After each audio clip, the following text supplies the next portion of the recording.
Hello everyone, and welcome back to Mysterious Murmurs.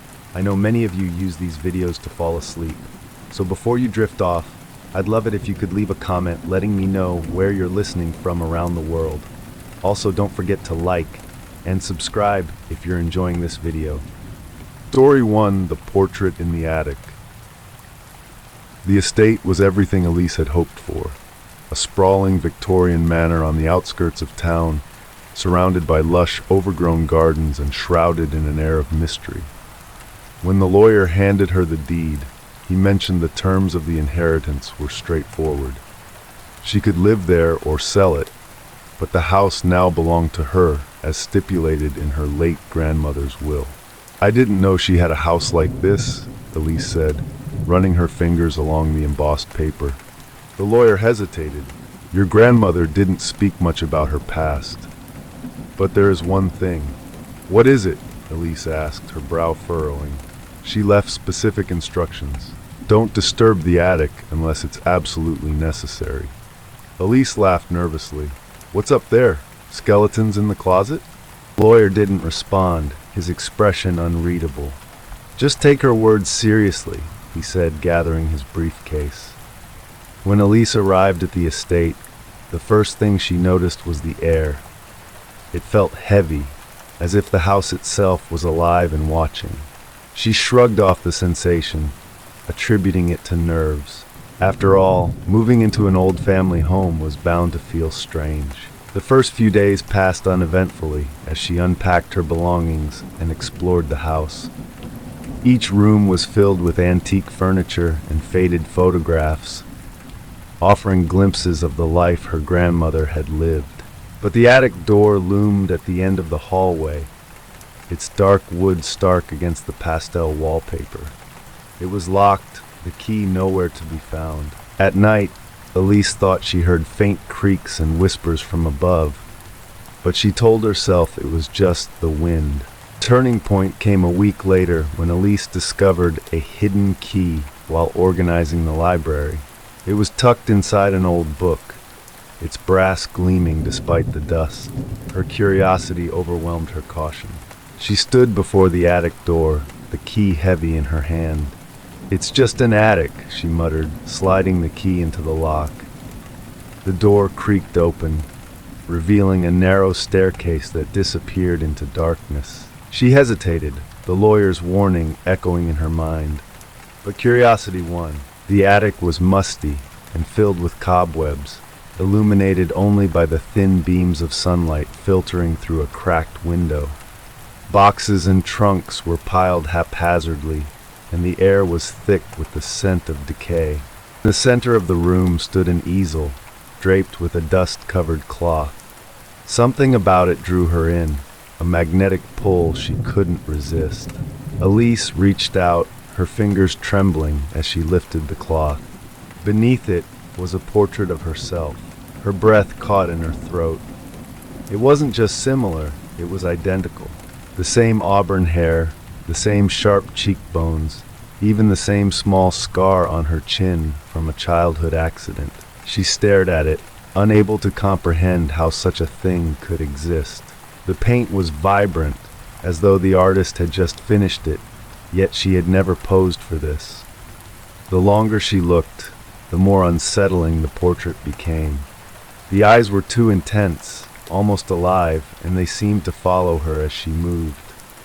She stepped back, her heart racing. Something about the painting felt wrong. At night, Elise couldn't sleep. She kept seeing the portrait in her mind, its eyes boring into her. Finally, she gave in to her curiosity and crept back to the attic. When she reached the painting, her stomach dropped. It had changed. The expression on her face was different, somber, almost mournful. Her hands, once resting peacefully in her lap, now gripped the edges of the chair as though bracing for something. She reached out to touch the canvas, but the surface was warm, almost like skin. "Hello," she whispered, her voice barely audible. The room seemed to grow colder, and for a moment she thought she saw movement in the corner of her eye. She spun around, but the attic was empty. Elise backed away, pulling the cloth over the painting and locking the attic door behind her. Changes began subtly. The next morning, Elise noticed her reflection in the bathroom mirror looked off. Her eyes seemed duller, her skin paler. She chalked it up to stress, but deep down, she couldn't shake the feeling that something was wrong. When she returned to the attic later that day, the portrait had changed again. Her figure was surrounded by faint shadows, their tendrils reaching toward her. Her expression was no longer mournful. It was terrified. "What's happening?" she whispered, her voice trembling. The painting didn't respond, but the air in the attic felt charged, almost alive. Over the next few days, the changes in the portrait grew more dramatic. The shadows became more defined, their forms grotesque and inhuman. Her likeness in the painting appeared gaunt, her eyes wide with terror. At the same time, Elise's health began to decline. She felt weak, her energy drained. She slept fitfully, plagued by nightmares of being trapped in the attic, surrounded by the shadows. She tried to avoid the painting, but it seemed to call to her, its presence a constant weight in her mind. Desperate for answers, Elise dug through the house's records, searching for any clue about the painting's origin. She found old letters, journals, and photographs, but none mentioned the portrait. Then she stumbled upon a hidden compartment in her grandmother's desk. Inside was a single letter addressed to "Whoever finds this." The letter described a curse tied to the painting. It was created by an ancestor who dabbled in dark arts, binding their soul to the portrait to achieve immortality. Each generation was tasked with guarding the painting, ensuring it remained undisturbed. Lisa's hands trembled as she read the final line. "If the painting is uncovered, the curse will pass to its keeper. Do not let the shadows claim you." Panic set in. Elise tried to destroy the painting, slashing at it with a knife, but the blade couldn't penetrate the canvas. She tried burning it, but the flames died as soon as they touched the surface. The painting seemed to mock her, the shadows growing larger and more oppressive with each passing day. One night, as she sat in the living room, the house grew unnaturally quiet. The air felt heavy, and the lights flickered. Then she heard it, a soft, raspy whisper coming from the attic. "Elise," she froze, her blood turning to ice. "Join us." The whispers grew louder, overlapping and chaotic. She covered her ears, but the sound was inside her head, relentless. Driven by a mix of fear and anger, she grabbed a flashlight and stormed up the stairs. The attic door was wide open, the cloth covering the painting gone. The portrait had transformed completely. The shadows had engulfed her likeness, and her eyes were empty sockets, her mouth twisted into a silent scream. As she stared, the shadows began to spill out of the canvas, coalescing into a towering, writhing mass. Elise stumbled backward, her flashlight flickering. The shadows reached for her, their touch icy and suffocating. She screamed, her voice echoing in the confined space. Next morning, the house was silent. A week later, a distant cousin arrived at the estate, responding to a notice about the inheritance. They found the house empty, save for the furniture and a single painting in the attic. It was a portrait of Elise, her figure surrounded by shadows, her expression frozen in terror. The cycle had begun anew. Story 2, The Vanishing School. Setting: a small rural town secluded from the bustle of urban life. A new substitute teacher, Sarah, is assigned to a local school with an unusually low number of students. Initial suspicion: Sarah notices strange things about the school. Its layout doesn't match any maps, the building seems much older than it should be, and the students act strangely. The mysterious history: Sarah uncovers cryptic references to a missing school that vanished from records decades ago. The current staff and townsfolk are unnervingly dismissive of her questions about it. The school and its students: Sarah's first day, she meets the students, only 5 in total, and feels their eerie sense of detachment. They don't talk about their families, and they avoid talking about their past. Their ages seem off too, and they all seem to have an unsettling familiarity about them. An unseen presence, a dark figure occasionally appears around the school watching her. Sarah dismisses it at first, but becomes more unnerved as time goes on. The disappearance of the headmaster. The headmaster, a tall, thin man, has a strange relationship with the students. One day he vanishes without a trace. His office is left untouched, and his personal belongings remain exactly where they were. The mystery deepens. The school vanishes. Sarah begins hearing disturbing noises at night, scratching, whispering, and loud banging. She tries to leave, but the school's layout seems to shift. Hallways she's walked down before are gone, and rooms appear that weren't there before.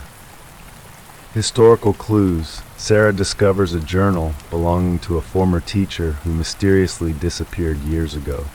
The entries are full of warnings about the gate in the basement, a place where reality begins to fracture. Truth about the school. Sarah finally learns that the school was never supposed to exist in its current form. It was an experimental school built on the ruins of an old asylum, where the lines between life and death blurred.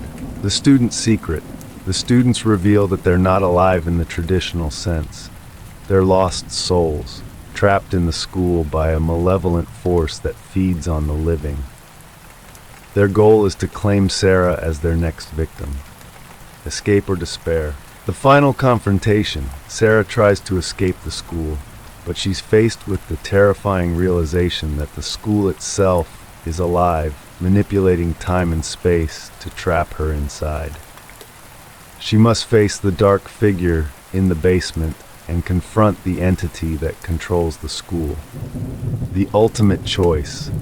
In a desperate attempt to survive, Sarah must decide whether to destroy the school and risk her own soul being claimed, or remain trapped within it forever. Twist. Sarah realizes that she is now part of the school's history, another lost soul doomed to wander the halls, just like the others before her. The morning Sarah stepped into the small town of Oakford, she could already feel the isolation of the place seep into her bones. It wasn't just the lack of noise or the absence of traffic. It was as though the town itself had forgotten how to make any noise at all. The air felt still, thick with secrets she wasn't yet ready to uncover. She had been sent to fill in for a teacher who had gone on an unexpected leave. The headmaster, a tall man with hollow eyes, had been quick to reassure her that the school was in good hands. But something about the way he spoke, the way his eyes darted nervously when she asked too many questions, made her uneasy. She drove down the narrow road to the school. She passed by houses that seemed half forgotten, their windows dark, lawns unkempt. The school itself appeared at the end of a dead-end road, its tall spires piercing the gray sky like the fingers of a skeleton clawing out of the earth. It was a massive building, much larger than one would expect for such a small town, but there was something odd about it. The architecture was old, Gothic, with peeling paint and broken windows. Sarah parked in the lot, took a deep breath, and grabbed her bag. As she walked up to the doors, a cold wind swept through the empty yard, and she shivered. It felt like she was being watched. Inside, the school was surprisingly quiet for the beginning of the school day. A faint echo of a bell rang through the halls, but there were no sounds of children's voices, no laughter, no chatter. It was as though the place had been abandoned for years. But the lights were on, and everything was in place. Walls were lined with old paintings, portraits of men and women she didn't recognize, their eyes staring at her with unblinking intensity. She walked past a few classrooms, but when she peeked inside, there was no sign of life. It was only when she reached the principal's office that she saw someone. The headmaster, a tall man with sharp features, looked up from his desk when she entered. "Ah, Miss Turner," he said, his voice grating and cold. "Welcome to Oakford Academy. I hope you're ready for a quiet day." His lips curved upward into a smile that didn't quite reach his eyes. "I'm looking forward to it," Sarah replied, though she didn't quite feel the same. "I assume the students are all in their classrooms?" Yes, he said, standing and walking toward the door. "Allow me to show you to your classroom." He led her down the hallway, and she felt an odd sensation as they walked. The walls seemed to close in on her, and the floors creaked unnaturally beneath her feet. They passed several classrooms, each empty. When she asked about them, the headmaster simply nodded, his smile tight, as though he were hiding something. Finally, they reached a classroom at the end of the hall. "This will be your room," he said, pushing the door open. The classroom was large, with wooden desks and shelves filled with books, but there was something off about the desks. They were all arranged in neat rows, but there were only 5 desks. "These are your students," the headmaster explained. "A small class, but they're good children. You'll get along well with them." Sarah glanced at the empty seats. "5 students?" she asked. The headmaster nodded curtly. "Yes, a rather unusual class, but they're eager to learn. I'll leave you to it." And with that, he disappeared down the hall. Sarah stood there for a moment, taking in her new surroundings. The silence was deafening. She felt a sense of unease settle in her chest, but she couldn't place why. The students arrived just before noon, each one entering the classroom quietly and taking their seats. There was no chatter, no small talk, just an unsettling stillness. They all looked at her with eyes that seemed older than their years, as though they had lived through things that children should never experience. The first was a boy named Mark, tall for his age, with dark eyes that seemed to bore into her. He didn't smile, nor did he speak much. He simply sat at his desk, staring out the window as though he were waiting for something.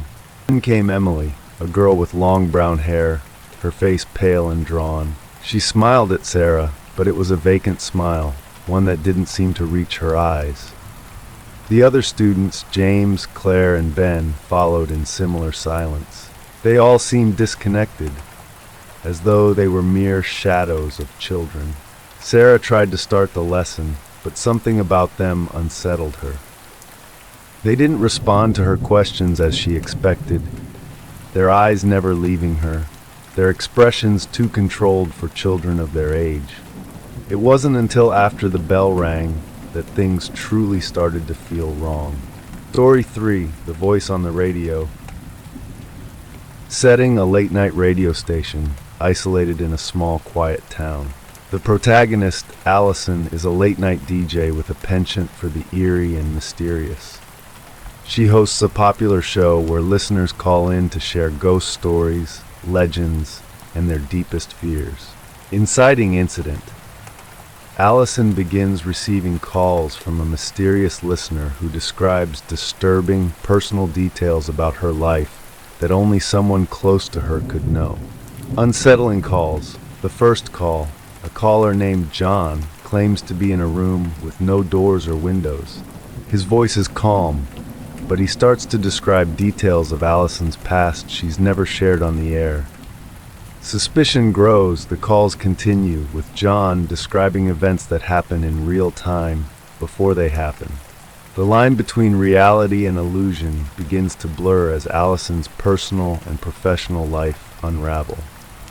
Allison's investigation. She tries to trace the caller's identity, but each time she does, the trail goes cold. No one at the station has ever heard of him, and no one can track the number. Descent into madness. The realization. Allison starts hearing her own voice on the radio, but it's not her speaking. It's as if someone is impersonating her, describing events she hasn't lived through yet. The deeper connection. She listens to an old broadcast where John is talking about her future. The voice makes cryptic statements about her fate, including warnings about opening the door. The radio station's secrets. Allison digs deeper into the history of the radio station. She discovers it was built on the site of an old mansion that was destroyed in a fire, and rumors spread about it being cursed. Chase for truth. Trapped in the radio waves, Allison becomes increasingly paranoid as John begins taking over her show. The lines between her and the mysterious voice begin to blur. She feels like she's losing control of her own life. The final call. The final call comes when Allison realizes the voice has been guiding her all along, pulling her into a trap. John is not a person. He's a presence tied to the very station she works at, a voice from beyond the veil. The twist. Allison confronts the voice, realizing she's been part of a twisted game all along. The station's history was built on blood and betrayal, and her fate was sealed long before she ever stepped into the booth. Ending the final broadcast. As the station collapses into chaos, Allison makes the ultimate sacrifice to end the curse. The final broadcast is a chilling revelation, where she leaves behind a cryptic message for future listeners. Aftermath. The station is abandoned, but the frequency lingers, waiting for the next voice to fall into its trap. The beginning of the voice on the radio. The rain fell relentlessly against the windows of the small radio station, its steady drumming providing a constant backdrop to the quiet hum of equipment. Allison sat alone in the dimly lit booth, the microphone in front of her like an old friend. It was the only sound that kept her company during the long hours of the late-night shift. Allison had always loved this time, when the world outside was asleep and she had the airwaves all to herself. Her late-night radio show, Whispers in the Dark, was popular among insomniacs and night owls, drawing in callers who shared strange stories, ghostly encounters, and unsolved mysteries. It was an escape for her, too, a place where she could leave her own thoughts behind and become a voice in the night. But lately, things had started to feel different. It started with the calls. At first, they were like any other, listeners sharing spooky tales or asking about local legends. But there was one caller, a man named John, whose voice had become impossible to forget. At first, she thought he was just another prankster. He called in late one night, his voice smooth and casual, almost too calm. "I've been listening to your show for a long time," he said, the faint crackle of the radio in the background. "You talk about the things most people are too afraid to face. I admire that." Allison chuckled softly. "Thanks, John. I try to keep it interesting." But then, the tone of his voice shifted. "You don't remember me, do you?" he asked, his words sending a shiver down her spine. "No, I don't think I do," she replied, trying to keep the conversation light. But something in his voice made her uneasy. "Someone who's been in the background of your life for a while," he continued, his tone almost teasing. "I've been watching, listening, waiting." Allison's hand hovered over the soundboard. Something about the way he said those words sent an unsettling chill through her. "And what is it you've been waiting for?" she asked, trying to steer the conversation back to something more mundane. "You'll find out soon enough," he replied cryptically before hanging up. The call had unsettled her, but she brushed it off as just another strange prank. It wasn't uncommon for people to get a little too involved in the show, sharing more than they should. But over the following weeks, John kept calling, and every time he called, it felt like the conversation was taking a darker turn. He began asking questions about her personal life, about her family, her childhood, things she had never shared on air. He knew things about her that were impossible to explain. "You used to live in a house by the lake, didn't you?" he asked one night, his voice low and familiar. "How do you know that?" she demanded, her grip tightening on the microphone. "It's all in your voice, Allison," he replied. "I've been paying attention." She'd hung up quickly that time, her heart pounding in her chest. But the calls didn't stop. They became more frequent, more intense. John began describing things about her life that no one could know. Her mother's birthday, the time she almost drowned as a child, even the name of the dog she had when she was 10. Next time he called, she answered with a mixture of frustration and fear. "What do you want from me?" she asked, trying to keep her voice steady. "I want you to understand," he replied. "You're part of something much bigger than you realize. It's been building for years, and now it's time for you to listen." Before she could respond, the line went dead. Allison sat there, her hand frozen on the receiver, a sick feeling settling in her stomach. She didn't know who this man was, but he seemed to know everything about her. And the more he spoke, the more she realized there was something off about him. Something unsettling and otherworldly. That night, as she sat in her booth, the hairs on the back of her neck standing on end, something strange happened. The radio crackled to life, and a voice she didn't recognize filled the airwaves. "I know you're listening, Allison," the voice whispered. Her blood ran cold. "Who is this?" she demanded, her pulse racing. "It's not who I am that matters," the voice replied, its tone growing darker. "It's what I've come to take." And then, just like that, the station went silent. Story 4, The Carnival of Forgotten Dreams. Setting, a small, quiet town that sees the reappearance of an old, mysterious carnival that only appears once every few decades. The carnival is a place of wonders, offering extraordinary attractions, but it has a dark, hidden secret. Inciting incident, the protagonist, Ben, a young man in his mid-20s, visits the carnival with his friends. The carnival seems too good to be true, but Ben is drawn to it despite an unsettling atmosphere. First glimpse of the supernatural, Ben is introduced to a fortune teller who warns him about a forgotten wish. As the night progresses, the carnival begins to affect his memories, pulling him into a strange and surreal world where past and present blur. The wonders in the warning. Magical attractions, the carnival offers impossible experiences, time-traveling rides, mirrors that show alternate realities, and games where the stakes are life-changing. Ben becomes fascinated with the fortune teller's tent, where he meets an enigmatic woman, and the two share an unusual connection. The dark side, Ben's friends begin to act strangely, forgetting conversations, acting out of character, and behaving like they're not themselves. Ben also experiences gaps in his memory, realizing that the carnival's effect is far-reaching and sinister. The curse revealed. Through conversations with other carnival goers, Ben uncovers the dark secret of the carnival. It collects the forgotten dreams of those who visit, trapping their deepest desires in twisted forms. Those who make a wish at the carnival may never leave, as the carnival feeds on lost souls. Into the dream. The trap tightens. Ben finds himself drawn into a game where his deepest regrets and desires come to life. The carnival's wonders are revealed to be elaborate traps, where each ride, booth, or fortune offers a distorted reflection of what he yearns for.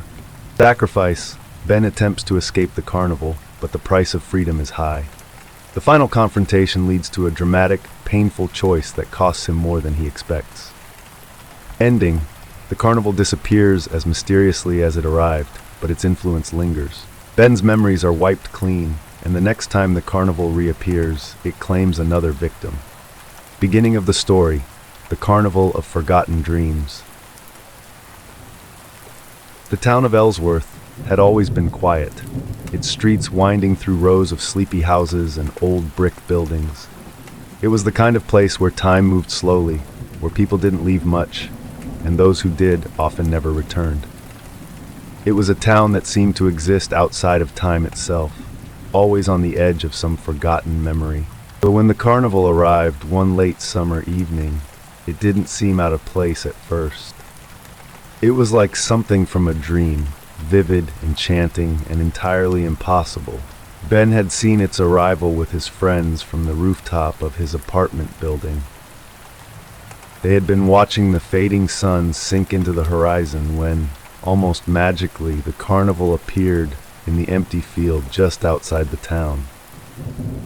The bright lights flickered on like an illusion, and the sound of music filled the air. "What the hell?" Riley asked, her voice full of disbelief. "There wasn't even a sign for this. It wasn't even here this morning." Ben nodded, squinting through the haze of sunset. "Yeah, I didn't hear anything about it either, but we've got to check it out. It's only here once every 20 years, right?" The group had been friends since childhood. Ben, Riley, and Ethan had grown up in Ellsworth and never left. But now, in their mid-20s, life felt like it was passing them by. Worked dead-end jobs and lived in a town that seemed content to be forgotten. The carnival, though, was an escape, a promise of adventure. "Last time it came, we were still in high school," Ethan said, adjusting his baseball cap. "I heard it was incredible. People said you could make a wish and it would come true." Riley shot him a skeptical look. "You believe that crap? It's just a carnival. A circus and some rides. Nothing magical." Ben chuckled. "You're always so cynical, Riley. What's the harm in seeing what's going on?" The three of them made their way to the carnival entrance, where the colorful tents rose in the distance like a surreal dream. The smell of caramel popcorn and hot dogs wafted through the air, blending with the distant sound of laughter and carnival games. There was a strange energy to the place, a buzz that filled the air with anticipation. As they entered the main grounds, Ben felt a strange pull. The lights were brighter here, the colors richer, almost intoxicating. The carnival felt alive in a way he couldn't explain. He could hear the music louder now, a haunting melody that seemed to vibrate in his chest. They passed a fortune teller's tent with a sign that read, "Step into the future if you dare." Ben stopped, intrigued. "What do you think?" he asked, glancing at Riley. "I don't know, Ben. It's just a gimmick."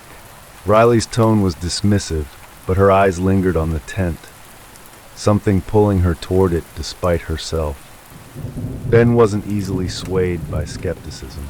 He was curious, almost desperate to see what would happen if he dared to believe in the magic of this carnival. Without waiting for an answer, he walked toward the tent, the others reluctantly following. Inside, the air was thick with incense and the scent of something ancient. A figure sat at the center, a woman with long silver hair and piercing green eyes. She smiled when they entered, her gaze settling on Ben. "You've come," she said softly. "I've been waiting for you." Ben swallowed hard. "Waiting for me?" The woman nodded slowly, her fingers tracing the lines of her crystal ball. "You have something you've forgotten, a wish that still lingers, hidden deep within you. But be careful, young man. Not all wishes are meant to be granted." Ben hesitated. "What do you mean?" Her lips curved into a smile, but it was cold, almost predatory. "The carnival takes what it's owed, Ben. Wishes are not free, and once you've made one, you can't take it back." Before Ben could respond, the woman gestured for him to sit. "I will show you what you seek, but only if you dare to look into the future." The room seemed to grow colder as the woman raised her hands. She began to chant in a low voice, her words unrecognizable. The crystal ball in front of her flickered, and then Ben saw it. It was a vision of himself, but not the Ben he knew. This one was older, more worn, his face lined with years of sorrow, and standing next to him was a shadow, a dark figure, distorted and unreachable. The vision shifted quickly, and Ben saw something worse. His friends, Riley and Ethan, trapped in a twisted version of the carnival, their faces filled with terror. The walls of the tents seemed to close in around them, their screams echoing in his ears. Ben jerked back, his breath coming in short gasps. "What is that?" What did you show me? The woman's smile widened, her voice as cold as stone. That, dear boy, is the cost of wishing. Story 5, The Unseen Roommate. Setting: a college student, Olivia, moves into an off-campus apartment with a seemingly perfect roommate, Amanda. The apartment is located in a quiet neighborhood that seems safe and inviting, offering Olivia a fresh start away from the stresses of her previous life.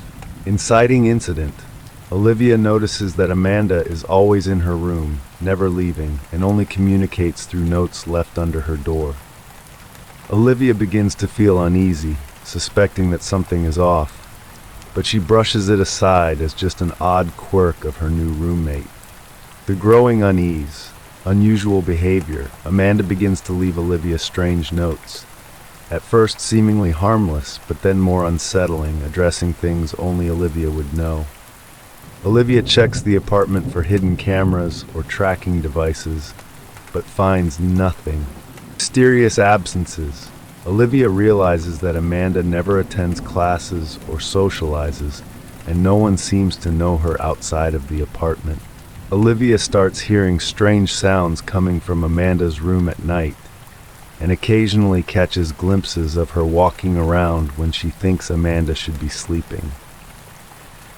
The first incident: one evening, Olivia returns to the apartment to find it unusually cold and dark, with every light in the house turned off.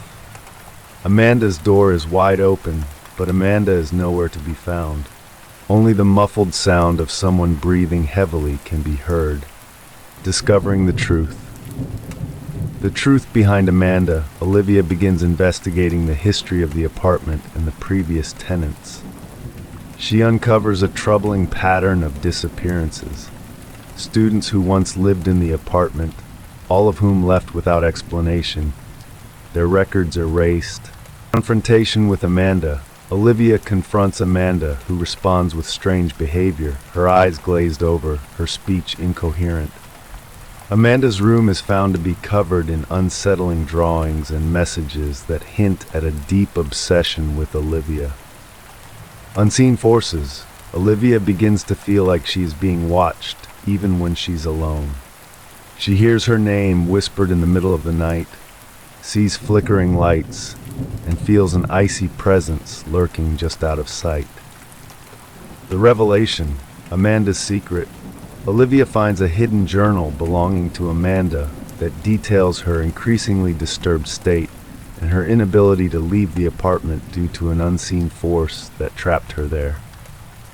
Amanda reveals that she isn't fully human anymore, that something or someone is controlling her from within. The ghostly entity. The entity that possesses Amanda is revealed to be an ancient spirit that haunts the apartment, feeding off the fear and energy of those living there. It uses its host, Amanda, to draw new souls into the apartment, trapping them in an endless cycle of terror. The escape plan. Olivia realizes she must leave the apartment to survive, but she finds that the entity has locked her inside, preventing her from leaving. As the pressure builds, Olivia races against time to break free before she becomes the next victim. Ending: the final confrontation. Olivia's escape plan leads her to an intense final showdown with the spirit possessing Amanda. Using an ancient ritual, Olivia attempts to free herself and Amanda from the entity's grasp, but the cost is high. The twist. In a final twist, Olivia succeeds in escaping the apartment, but Amanda remains behind, now fully consumed by the spirit. Olivia's memories of the apartment begin to fade. When she revisits the building years later, the apartment is empty. Amanda and the entity both gone, but the building still holds its dark secret. Beginning of the story: the unseen roommate. Olivia hadn't been in the city for long, but already it felt like home. She had moved from her small, sleepy town to attend college in the city, leaving behind the quiet and predictable life she had known. The apartment she had rented was a small, cozy unit in an old building that stood on a quiet, tree-lined street. It wasn't much, but it was all she could afford after securing a spot at her new university. She had arrived a week early, wanting to settle in before classes started. It was an unseasonably warm evening when she first met Amanda, her roommate. Amanda was waiting in the small hallway when Olivia stepped off the elevator, looking nervous but eager to meet her new roommate. She was tall, with long dark hair and a soft smile that immediately put Olivia at ease. Amanda seemed friendly enough, but there was something off, an underlying sense of hesitation in her eyes, like she was always on the verge of saying something, but couldn't quite bring herself to. "I'm so glad to finally meet you," Amanda said, her voice soft. "I've been looking forward to having someone to share the apartment with." Olivia smiled, stepping into the apartment and glancing around. It was small but well kept, with soft, neutral colors and comfortable furniture. Everything seemed perfect, just the kind of place Olivia had imagined herself living in. They chatted briefly about school, about the apartment, and about the usual small talk that roommates share. Amanda seemed friendly enough, but there was something in the back of Olivia's mind that nagged at her. Something about Amanda's soft-spoken demeanor seemed too perfect, almost rehearsed. As the evening wore on, Olivia grew more comfortable in her new surroundings. She unpacked her things, set up her desk by the window, and made herself a cup of tea. The apartment was peaceful, and it didn't take long before she felt at home. But as the days passed, Olivia began to notice small things that were just off. At first it was little things. Amanda would leave her room for breakfast, then disappear again for hours. She rarely came out of her room, and when she did, it was only to grab something quickly or to ask if Olivia needed anything. Amanda seemed to sleep most of the day away, only coming out at night when Olivia was usually reading or doing schoolwork. It was the silence that bothered Olivia the most. The apartment was always so quiet, too quiet. She never heard Amanda moving around, never heard the sound of her talking on the phone or watching TV. It was as though she were invisible, lurking just out of sight. Then there were the notes. One morning, Olivia came home after a long day of classes to find a note slipped under her door. It was simple, written in neat, careful handwriting. "I hope you had a good day. Let me know if you need anything." At first, Olivia thought nothing of it. She assumed it was just Amanda being friendly. But the next morning, another note appeared, this time addressed to her by name, asking if she was feeling all right, as though Amanda had been watching her. Over the next few days, more notes appeared. The messages were always polite, but oddly personal. Amanda seemed to know things about Olivia that she hadn't shared. It wasn't just about schoolwork or errands. The notes mentioned things like the exact time Olivia had arrived home and the books she was reading. "Maybe I'm just being paranoid," Olivia muttered to herself, but the unsettling feeling wouldn't go away. That night, she tried to shake it off. Amanda was in her room, and Olivia sat on the couch, reading a book. But as the hours passed, she began to hear faint noises, scratching sounds like someone was tapping gently on her door.